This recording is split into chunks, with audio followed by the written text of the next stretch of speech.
అంతా తానే విజయవంతంగా కంటి ఆపరేషన్లను నిర్వహిస్తూ మొబైల్ బస్సులో అందరికీ ఈసీజీ లాంటి పరీక్షలు ముందే చేసి కంటిపొర ఆపరేషన్లు నిర్వహిస్తూ తనదైన శైలిలో చెన్నై శంకర్ నేత్రాలయ మేనేజింగ్ డైరెక్టర్ గజేంద్ర కుమార్ వర్మ ప్రజల మన్ననలు పొందుతున్నారు. మార్కాపురం జిల్లా కొమరోలులో చెన్నైకి చెందిన శంకర్ నేత్రాలయ కంటి వైద్యశాల వారు ఉచిత కంటిపొర చికిత్స శిబిరాన్ని కొమరోలులో విజయవంతంగా నిర్వహిస్తున్నారు. శంకర్ నేత్రాలయ మేనేజింగ్ డైరెక్టర్ గజేంద్ర కుమార్ వర్మ ఈ నెల 9వ తేదీ నుంచి చికిత్స శిబిరంలో ఉంటూ తనతో పాటు ఇతర వైద్యులతో కలిసి కంటిపొర చికిత్స ఆపరేషన్లను విజయవంతంగా చేపట్టారు.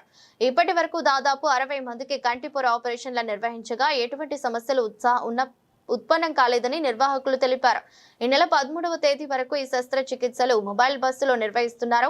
మరోవైపు కంటి సమస్యల ఓపీలు కూడా నిర్వహిస్తున్నారు. చెన్నై శంకర్ నేత్రాలయ వైద్యురాలు డాక్టర్ పల్లవి ప్రజలకు కంటి పరీక్షలు నిర్వహిస్తూ కంటి ఆపరేషన్ల తర్వాత వారితో మాట్లాడుతూ వారికి మందులను అందజేస్తూ ముందుకెళ్తుంది.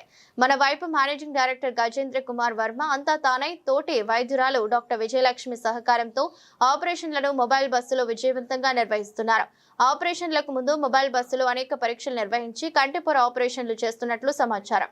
ఏది ఏమైనా చెన్నై శంకర్ నేత్రాలయం వారు భారీ ఖర్చులతో మారుమూల మండలానికి వచ్చి ప్రజలకు ఇలా విశిష్ట సేవలు అందించడం అభినందించదగ్గ విషయమని మండల ప్రజలు కొనియాడుతున్నారు. ఈ కార్యక్రమంలో చెన్నై శంకర్ నేత్రాలయ వైద్యులు సిబ్బందితో పాటు సత్యసాయి సేవా సమితి అధ్యక్షులు సభ్యులు పాల్గొన్నారు.